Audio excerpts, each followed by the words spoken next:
بسم اللہ الرحمن الرحیم نحمده ونصلی ونسلم علی رسولہ الکریم اما بعد فاعوذ باللہ من الشیطان الرجیم بسم اللہ قال اللہ تبارک و تعالی ما يلفظ من قول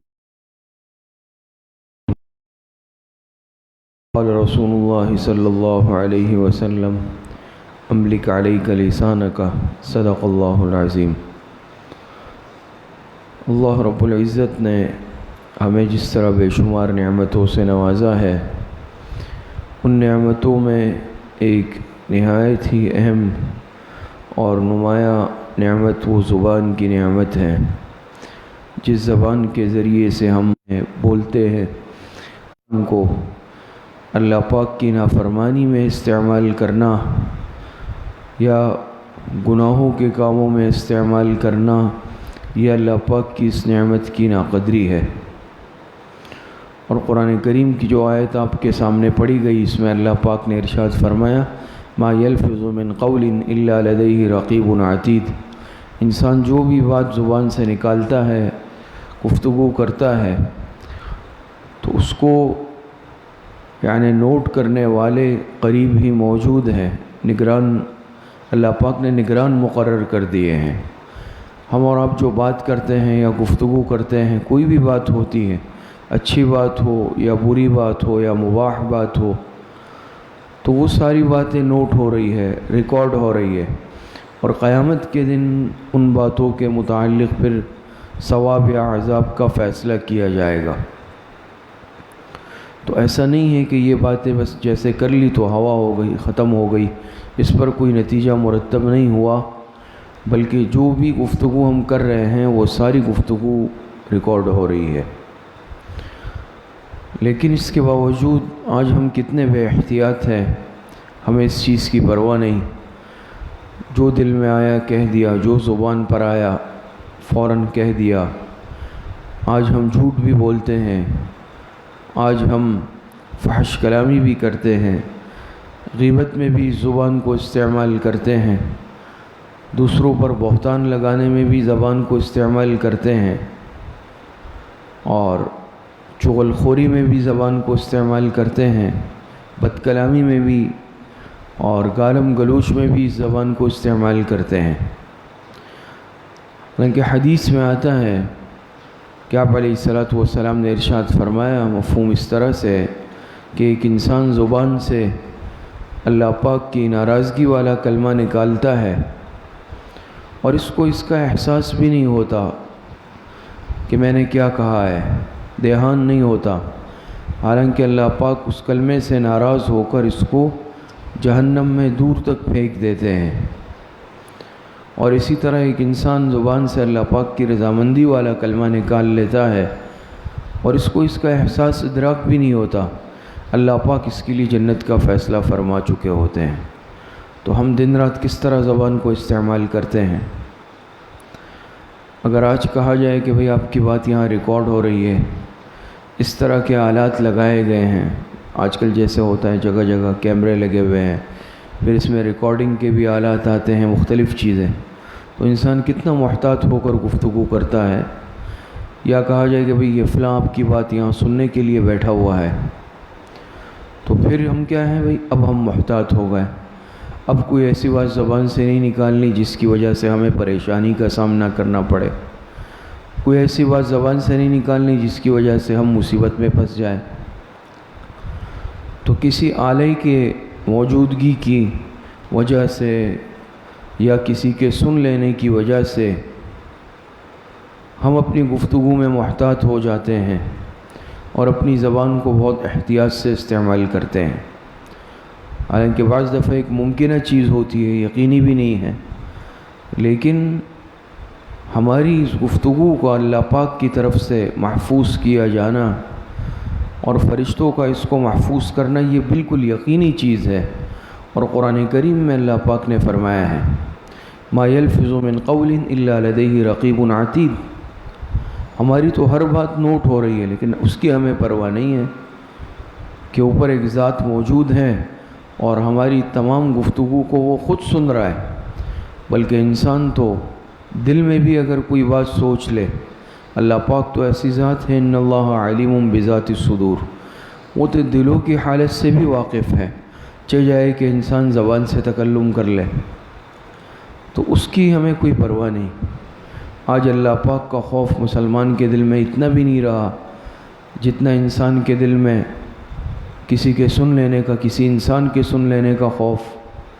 کسی مشین یا آلے کے ذریعے سے ریکارڈ ہونے، محفوظ ہو جانے کا خوف ہو، تو اس سے ہم ڈرتے ہیں۔ لیکن اللہ پاک کی ذات جو سن رہی ہے اور اس پر فرشتے مقرر ہے، اور قیامت کے دن زبان سے نکلے ہوئے ایک ایک جملے سے متعلق فیصلہ کیا جائے گا، اچھا جملہ ہو، برا جملہ ہو، اس پر سزا اور جزا مرتب ہوگی۔ لیکن آج مسلمان کے دل سے یہ خوف نکل چکا ہے، اور اپنی زبان کو آج ہم کس طرح بے دردی سے استعمال کرتے ہیں، حالانکہ اللہ پاک کی طرف سے دی ہوئی ایک ایسی مشین ہے کہ جب چاہا اس کو جس طرح چاہا استعمال کر لیا۔ دنیا میں معمولی چیز کو ہم انسان کی بنائی ہوئی سہولت کو استعمال کرتے ہیں، کہتے ہیں بھئی اس پر اتنا خرچہ ہے، اس کا اتنا بل ہے، یا استعمال کرنا ہے تو بھئی پہلے اس کو یہ کرنا ہوگا، پہلے بٹن سوئچ لگانا ہوگا، پھر سوئچ آن کرنا ہوگا، پھر اسٹارٹ ہوگی، ایک ترتیب ہوتی ہے۔ لیکن اللہ کو گے یا بات کرو گے تو اس کے بدلے میں یہ دینا ہے، نہ اللہ پاک کی طرف سے کسی بدلے کا مطالبہ ہے، نہ اللہ پاک کی طرف سے کوئی ایسی ترتیب مقرر ہے کہ جس کی بنیاد پر جیسے دنیا کی مشینری استعمال ہوتی ہے اس میں انسان استعمال کرتا ہے، بلکہ اپنی زبان ہے، جب چاہا اور جو چاہا، جو بولنا چاہا بول دیا۔ تو یاد رکھیں کہ یہ اللہ پاک کی جو انتہائی قیمتی نعمت ہے، یہ زبان، دوسرے پہ کیچڑ اچھالا، کسی کی کردار کشی کر لی، کسی پر بہتان ترازی کر لی، عیب جوئی شروع کر دی۔ ایک حدیث میں آتا ہے، آپ علیہ الصلاۃ والسلام نے ارشاد فرمایا کہ جھوٹ کی سب سے بدترین سواری یہ ہے کہ انسان یہ کہے کہ فلاں نے اس طرح کہا، فلاں نے اس طرح کہا۔ کیا مطلب ہے اس کا؟ ایک تو یہ ہے کہ سامنے ہم کہنے بھئی فلاں نے اس طرح کیا ہے، مجھے پتہ ہے اس نے ایسا کیا، اب میرے پاس کوئی ثبوت یا دلیل نہیں ہے، یہ بہتان ہو گیا۔ لیکن بعض دفعہ کیا ہے کہ اب میں اپنے سر سے بوجھ اتارنا چاہتا ہوں کہ بھئی اگر ثبوت تو ہے نہیں میرے پاس فلاں نے ایسا کیا یا نہیں کیا، تو میں نے کیا کہا کہ بھئی لوگ اس طرح کہہ رہے ہیں، لوگوں نے اس طرح کہا ہے۔ یہ چیز بھی عام ہے نا آج کہ بھئی سامنے والے کی کردار کشی بھی ہو جائے، مجھے اپنا مقصود بھی حاصل ہو جائے، اور میرے سر پر نہ آئے بوجھ کل کو اگر وہ بات سچی ہے یا جھوٹی ہے۔ بھئی بات کی تحقیق کے بغیر بات کو آگے نقل کرنا یہ تو گناہ ہے۔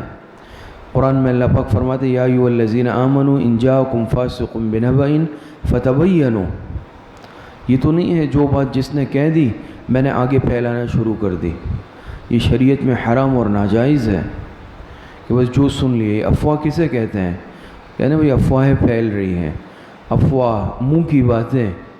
تو اسی طرح انہوں نے ان سے سن لیا، انہوں نے ان سے سن لیا، میں نے ان سے سن لیا، میں نے آگے کہہ دیا۔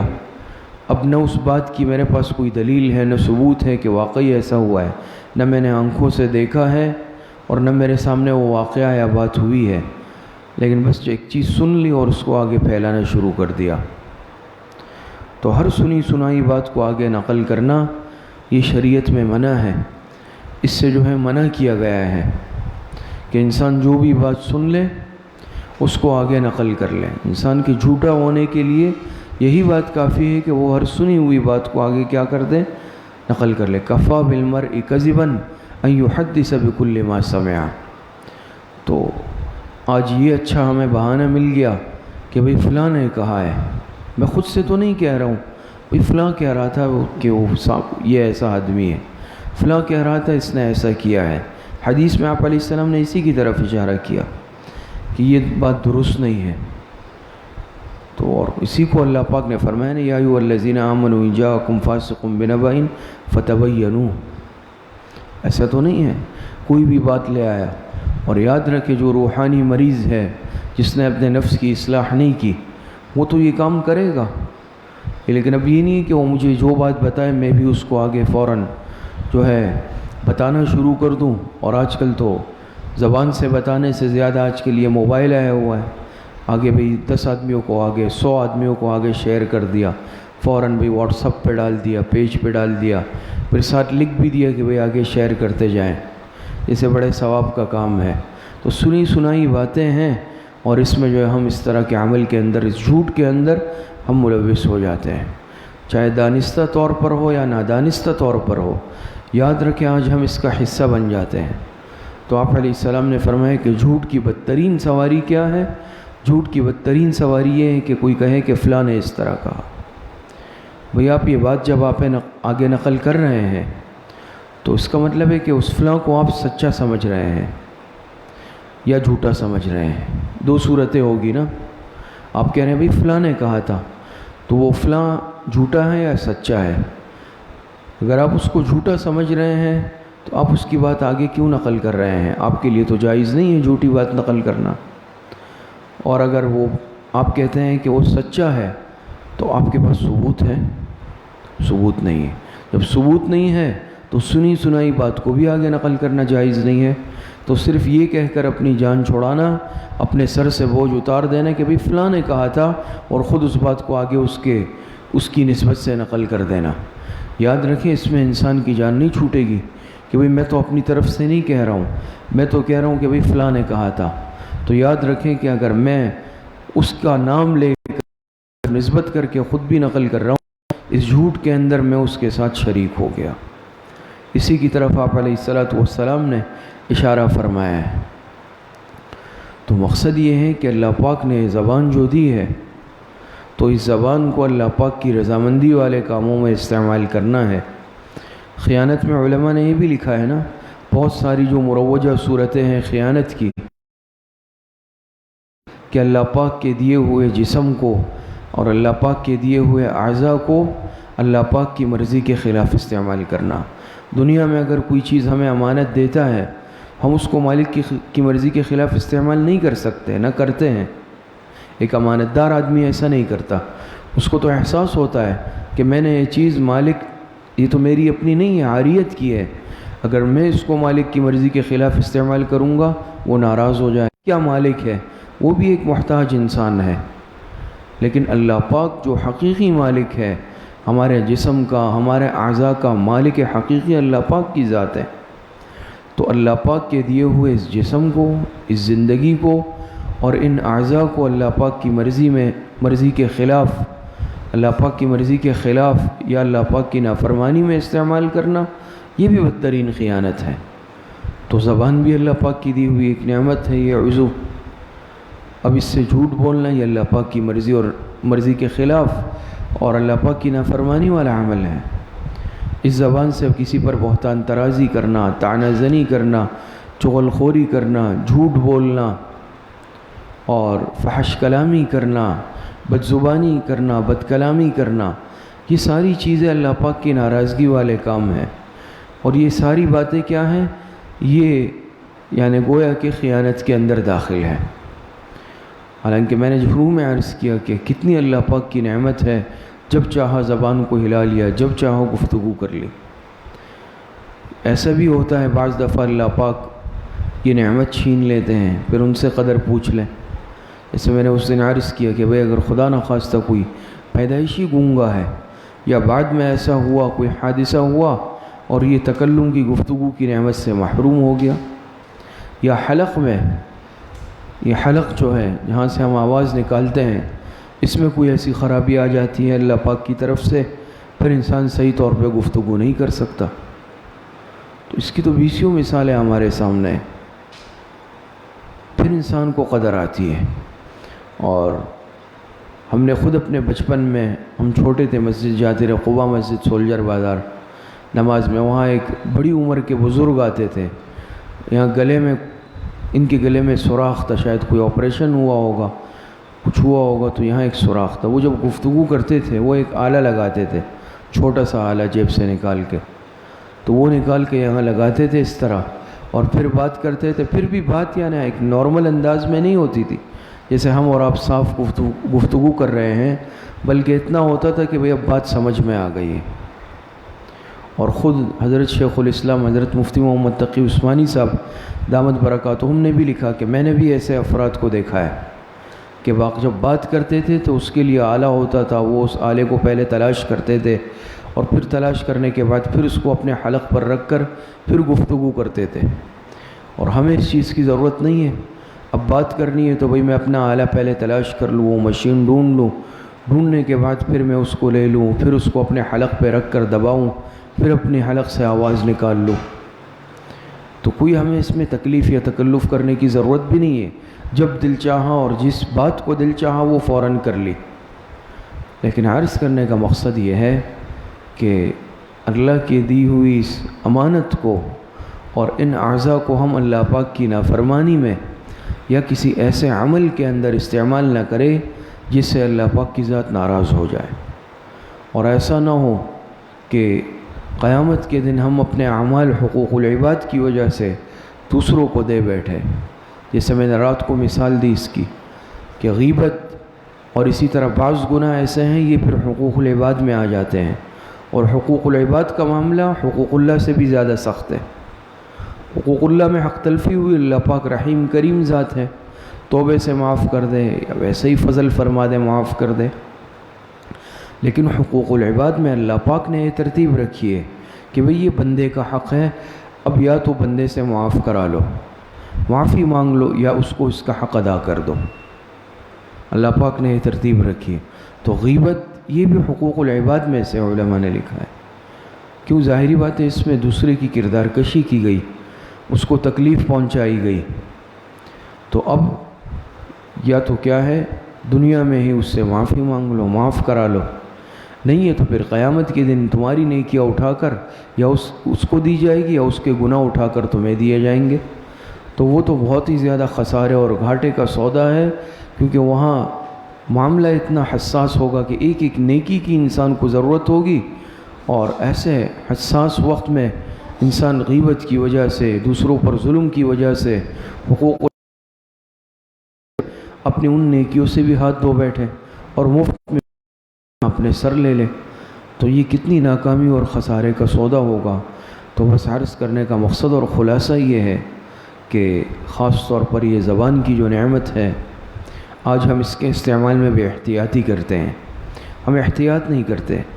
اور سب سے زیادہ انسان کو مصیبت میں ڈالنے والی چیز، جہنم میں ڈالنے والی چیز، یاد رکھیں یہ زبان ہے۔ اس زبان کے گناہ یہ بہت زیادہ آج عام ہے، اور حدیث میں آپ علیہ السلام نے فرمایا المسلم من سلم المسلمون من لسانہ و یدہ۔ یہاں بھی علماء نے لکھا لسان کو ید پر مقدم کر دیا کہ زبان کے گناہ یہ ہاتھ اور دیگر اعضاء کے گناہوں کے مقابلے میں زیادہ عام ہے، اس لیے اس کو مقدم ذکر کیا۔